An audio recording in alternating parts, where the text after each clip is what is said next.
Hello everyone, today I am going to talk to you about the advantages of LinkedIn video and the advantages of YouTube video.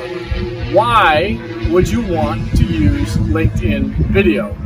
The reason you want to use LinkedIn video is because you either have an audience on LinkedIn, some followers, friends that are your potential customers, and you put up a video, you put a description around it, you put the tags, you put the hashtags, all around it, and you know you're going to target your followers and anyone following those channels. But guess what?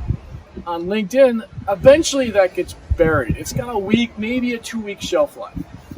In contrast, YouTube, you don't have a big subscriber audience unless you're an influencer.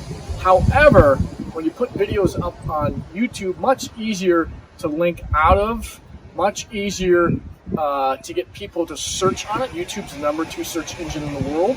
So you get new customers, people outside your network that are looking at your videos at that point.